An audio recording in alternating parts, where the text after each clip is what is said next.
Hello students, welcome to my channel. आज हम लोग स्टार्ट करते हैं न्यू चैप्टर जिसका नाम है ratio analysis. Ratio analysis chapter हमारी सेकंड बुक में है जिसका नाम है मैनेजमेंट अकाउंटिंग। मतलब कि अब हम लोग वो अकाउंटिंग पढ़ेंगे जो एक कंपनी अपनी परफॉर्मेंस को चेक करने के लिए करती है।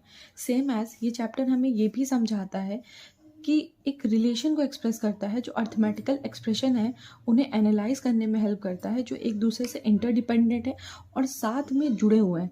जैसे हम कह सकते हैं profit sale, current assets, current liability. इनमें क्या है, एक कंपैरिजन है। ठीक है, तो हमें उन्हें पढ़ना है। और सबसे इम्पॉर्टेंट, अगर हम रेशियो की मीनिंग को समझें तो रेशियो की मीनिंग क्या होती है। रेशियो क्या है, एक अर्थमेटिकल एक्सप्रेशन है, रिलेशन है जो क्या करता है, दो लोगों के जुड़े और इंटरडिपेंडेंट आइटम को समझता है। जैसे अगर हम एक्सप्रेशन ऑफ रेशियो कहें तो वो कितने तरीके के होते हैं, 4 तरीके के। सबसे पहला होता है प्योर। प्योर का मतलब क्या है, इक्विटेंट के बेस पर, मतलब रिजल्ट बेस पर। किस तरीके से है, रिजल्ट बेस पर। जैसे अगर हम एग्जांपल समझे तो यहाँ पर लिख लेते हैं 2 लाख डिवाइडेड बाई 4 लाख। तो हम ये कह सकते हैं ना, दैट इज क्या होगा हमारे यहाँ पे 1:2। तो ये हमारा प्योर रेशियो हुआ। दूसरा होता है परसेंटेज बेस पर। परसेंटेज बेस पर मतलब कि जैसे 25% एग्जाम्पल हो गया, या 50% हो गया, 75%, ये सब क्या है, परसेंटेज पर। ठीक है, उसके बाद नेक्स्ट है टाइम्स। टाइम्स का मतलब होता है हमारा किस तरीके से, 1 टाइम, या फिर मान लेते हैं 3 टाइम्स। ये सब क्या है, हमारे टाइम बेस पर। फ्रैक्शन का मतलब क्या होता है, जैसे 4/5, या हम ये कह सकते हैं कि सपोज करिए 7/9। तो ये सब एक एग्जाम्पल हैं जो हमारे फ्रैक्शन को समझते हैं। ठीक है, नेक्स्ट हम लोग बात करते हैं रेशियो एनालिसिस का मतलब क्या होता है। रेशियो एनालिसिस क्या है, एक रिलेशनशिप है जो वेरियस फाइनेंशियल फैक्टर को बिजनेस में क्या करता है, इंक्लूड करता है। ठीक है, उनको एनालाइज कर रहा है। अब हमारा क्या काम है, एनालाइज करना, जो हमारे अलग अलग मतलब रिलेशन जो होते हैं अर्थमेटिकल, उन्हें समझ करके उनके फाइनेंशियल फैक्टर को एक्सप्लेन करना। ठीक है, नेक्स्ट पॉइंट पर हम अब बात करते हैं हम लोग टाइप्स ऑफ अकाउंटिंग रेशियो के। तो टाइप्स ऑफ अकाउंटिंग रेशियो, इसमें जो सबसे पहला हमारे एक्चुअली है क्या, इसमें 4 तरीके के हमारे रेशियोज होते हैं। जिससे पहला होता है लिक्विडिटी रेशियो, दूसरा होता है सॉल्वेंसी, थर्ड होता है activity ratio, and the fourth is profitability ratio. तो सबसे पहले हम क्या करते हैं, लिक्विडिटी रेशियो की बात करते हैं। Number 1 is liquidity ratio. Okay, अगर हम नॉर्मल लैंग्वेज में बोले लिक्विडिटी का मतलब क्या होता है, क्योंकि जब हम लोगों ने क्लास 11th में पढ़ा था तो हमने ये समझा था कि जब भी कोई चीज़ हमारी तुरंत कैश में कन्वर्ट हो जाए तो उसे हम क्या कहते हैं, लिक्विड फॉर्म कहते हैं। तो कहीं ना कहीं वो इसी चीज़ से रिलेट कर रहा है, क्योंकि लिक्विडिटी रेशियो में 2 रेशियो इन्वॉल्व होते हैं। एक तो करंट रेशियो होता है, दूसरा क्विक रेशियो होता है। अब इन दोनों को समझने से पहले हम लिक्विडिटी रेशियो के एक तरीके के मीनिंग को समझते हैं, जिसमें हम ये कह सकते हैं कि मेजर्स करता है, क्या मेजर्स करता है, measures the short term solvency. Okay, मतलब जो कम समय के लिए सॉल्वेंसी के बेस पर होते हैं उन्हें हम क्या कहते हैं, लिक्विडिटी रेशियो। ठीक है, और ये मतलब बोल सकते हैं हम लोग कि इसके बेस पर हमारे कहीं ना कहीं रेशियो जो होते हैं उनको मैनेज करना पड़ता है।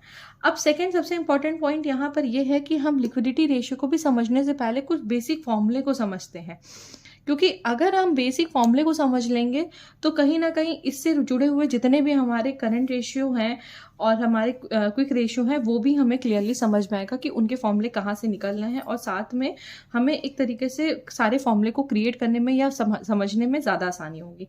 तो बेसिक फॉर्मूले को हम समझने से पहले यहाँ पे लिख लेते हैं डिटेल सारी। Basic formulas that can applied in any ratio. Okay, इसका कोई बात नहीं है कि आप पहले कहाँ पर इसे अप्लाई करोगे, पर उससे पहले समझने के लिए हमें सबसे पहले ये याद रखना पड़ेगा कि हमारी बैलेंस शीट क्या थी, जो हमने क्लास 11th में पढ़ा था। क्योंकि आपकी बैलेंस शीट आपको समझना बहुत इंपॉर्टेंट है। बैलेंस शीट में आप याद करो कि आप इस साइड लायबिलिटीज का कॉलम बनाते थे और इस साइड हमारे क्या होते थे, सारे एसेट्स। ठीक है, हम ये कह सकते हैं कि लायबिलिटी के साथ इसमें क्या आता था, कैपिटल आता था, और क्या आता था सेकेंड नंबर पे, लायबिलिटी आती थी, और क्या आता था जिसमें हम यहाँ पे करंट लायबिलिटी कह सकते हैं, करंट लायबिलिटी थी, और लॉन्ग टर्म हमारी लायबिलिटी थी। ठीक है, ये चीज़ें इन्वॉल्व होती थी कहाँ पर, लायबिलिटी में। और हम अगर एसेट्स में बात करें तो हमारे कौन से एसेट्स थे, करंट एसेट्स रहते थे और साथ में लॉन्ग टर्म एसेट्स, जिन्हें हम कह सकते हैं हमारे क्या है, नॉन करंट एसेट्स। ओके, तो ये हमारे इतने कॉलम्स में इन्वॉल्व होते थे, पहली चीज। अब इससे हम रिलेट करते हैं फॉर्मूले को। तो फॉर्मूला, हम पहला फॉर्मूला बात करते हैं जो हमारा होगा, सपोज करिए assets is equal to liability plus capital. जब आप लोगों ने क्लास 11 में स्टार्ट किया होगा अकाउंट्स पढ़ना, तो न्यूमेरिकल जो अगर चैप्टर बोले तो सबसे पहला हमारा चैप्टर था अकाउंटिंग इक्वेशन। उसमें हमारा इक्वेशन जो था, हमें इसी को प्रूव करना होता था, assets equal to liability plus capital, पहला फॉर्मूला ये। अगर हम सेकेंड फॉर्मूले की बात करते हैं तो हमारा क्या फॉर्मूला हो जाएगा, इसी को ध्यान में रखते हुए, total assets is equal to non current assets plus current assets. Okay, यहां पर हमारे क्या हुए, total assets equal to non current assets plus current assets, ये हमारा सेकंड हुआ। अब थर्ड फॉर्मूला अगर हम समझते हैं तो क्या है, टोटल लायबिलिटी इक्वल टू क्या होगा, पहली चीज तो ये लॉन्ग टर्म लायबिलिटी है, साथ में हमारे और सारे प्रोविजंस और प्लस हमारी करंट लायबिलिटी। तो हम यहां लिख सकते हैं long term liability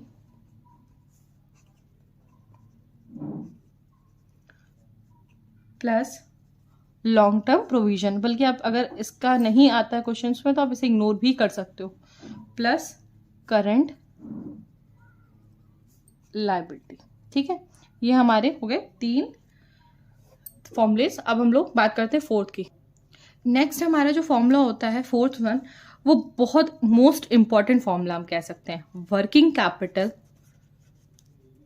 equal to current assets minus current liability. ठीक है, तो ये हमारा कौन सा हुआ फॉर्मूला, वर्किंग कैपिटल का, जिसमें हम कहते हैं current assets minus current liability.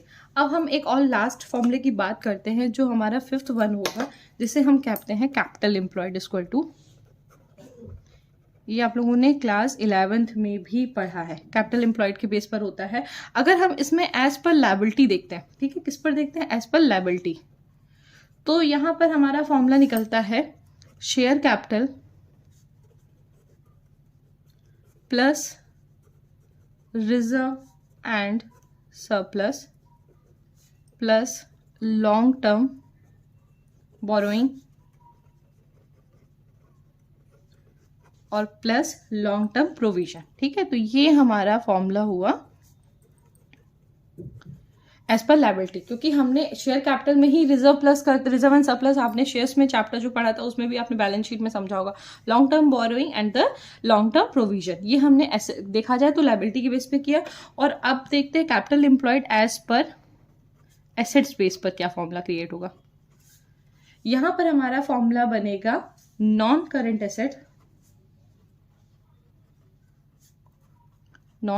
Assets plus working capital. कुछ फॉर्मूलों को आपको याद करना पड़ेगा, समझना पड़ेगा, क्योंकि ये पूरा चैप्टर फॉर्मूले पर ही बेस्ड है। ठीक है, अब यहाँ तक हमने यहाँ पे समझ लिया बेसिक फॉर्मूले में। अब हम लोग वापस से आ जाते हैं अपने टॉपिक में, लिक्विडिटी रेशियो। तो लिक्विडिटी रेशियो में मैंने आपको अभी बताया था, पहला फर्स्ट सेक्शन जो हमने आपको बताया था कौन सा होता है, लिक्विडिटी रेशियो। ठीक है, टाइप्स ऑफ अकाउंटिंग रेशियो में। तो लिक्विडिटी रेशियो में हमारे 2 रेशियो इन्वॉल्व होते हैं, जिसमें सबसे पहला हमारा होता है, देखें तो कौन सा होता है, करंट रेशियो। जो कौन सा होता है, करंट रेशियो। और करंट रेशियो को अगर हम बोले तो ये क्या है, एक तरीके का रिलेशन है बिटवीन करंट एसेट्स और current liability. It's a relationship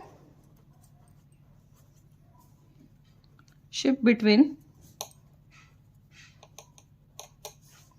current assets and current liability। ठीक है, अब इसका फॉर्मूला क्या होता है हमारा करंट रेशियो का, इक्वल टू करंट एसेट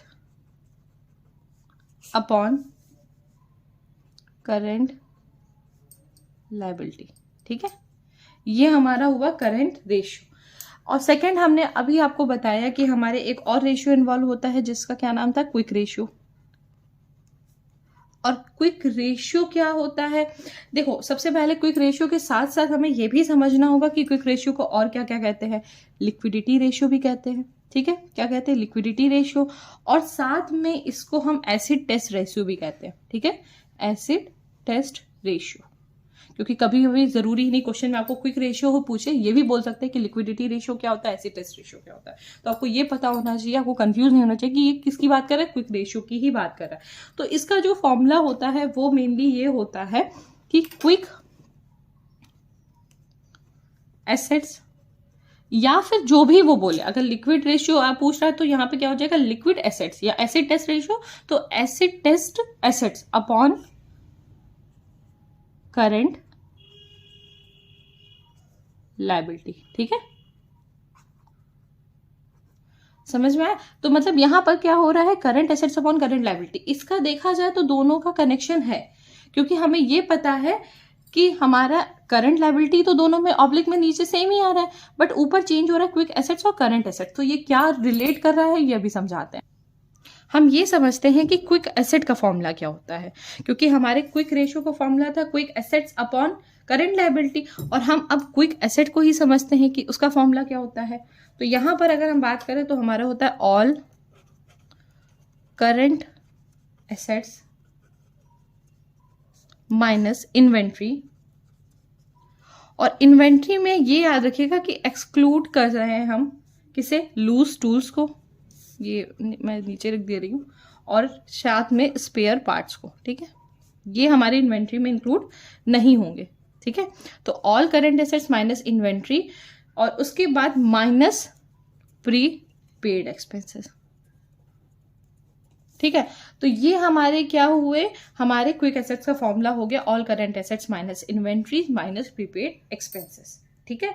तो यहां तक हमने बात कर ली हमारे लिक्विडिटी रेशियो की, जिसमें हमने फिर से मैं आपको एक बार याद करा दे रही हूँ कि करंट रेशियो और क्विक रेशियो होता है, जिसे क्विक रेशियो को हम लिक्विडिटी रेशियो और एसिड टेस्ट रेशियो भी कहते हैं। करंट एसेट्स का फॉर्मूला होता है current assets upon current liability, और क्विक रेशियो का फॉर्मूला होता है quick assets upon current liability. और क्विक एसेट का फॉर्मूला होता है all current assets minus inventory, जिसमें हम एक्सक्लूड करते हैं लूज टूल्स को, स्पेयर पार्ट को, माइनस प्रीपेड एक्सपेंसेस। अब हम लोग बात करते हैं न्यूमेरिकल्स की। पहले हम क्या करेंगे, लिक्विड रेशियो के जितने भी क्वेश्चंस हैं उनको खत्म करेंगे, देन फिर हम सॉल्वेंसी को समझेंगे और फिर उसके करेंगे। इसी तरीके से हम सारे क्वेश्चंस को कवर करते चलेंगे।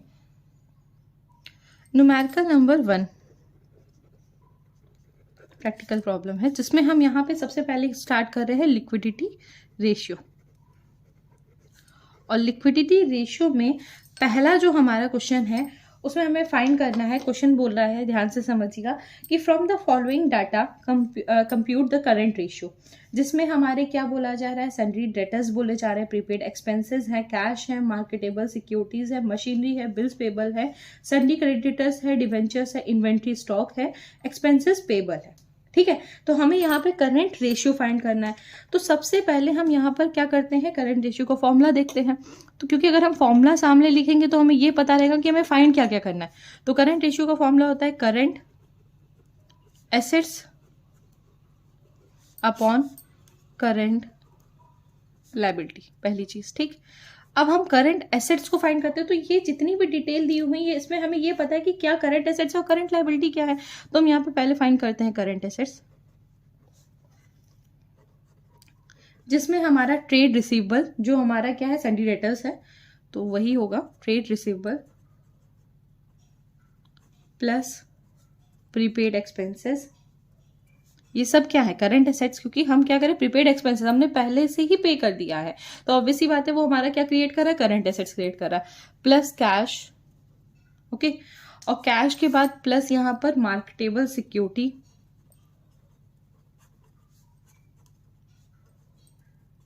मार्केटेबल सिक्योरिटी के बाद प्लस इन्वेंट्री।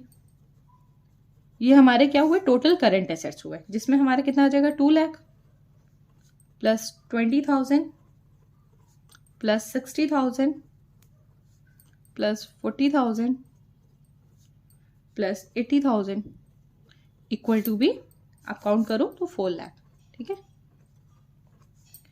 अब यहां पर हमने बात करी करंट एसेट्स की, अब हम बात करते हैं करंट लायबिलिटी की।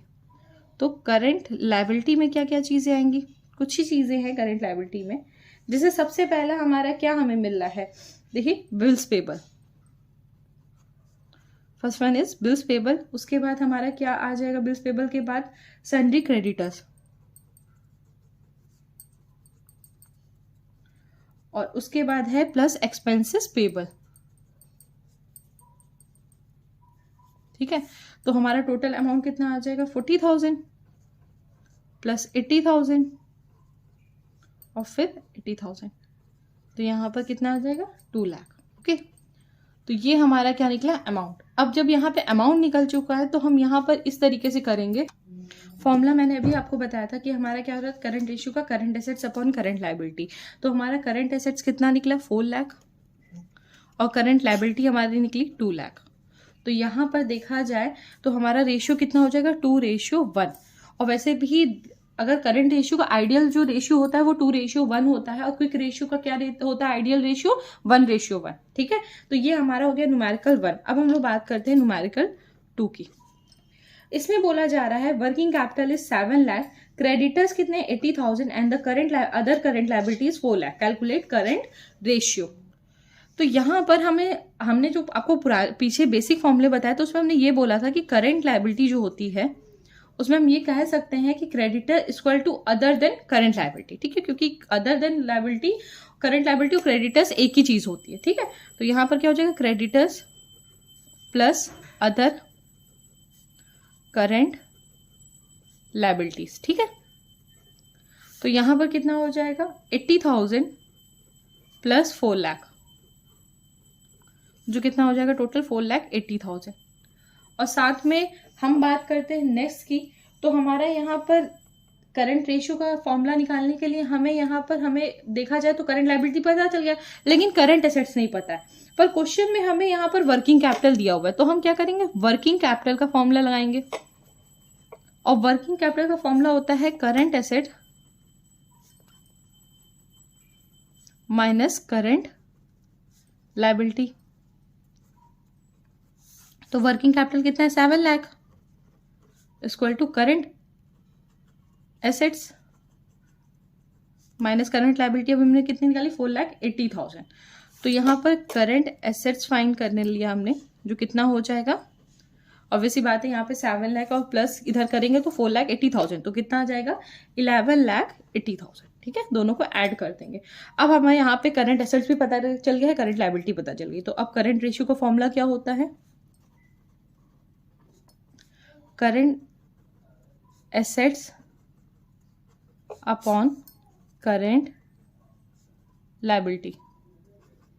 तो यहां पर कितना आ जाएगा, 11,80,000 डिवाइडेड बाय 4,80,000। तो कितना आ जाएगा टोटल रेशियो, यहां पर पॉइंट में आएगा 2.46:1। ओके, तो ये हमारा आ गया आंसर 2।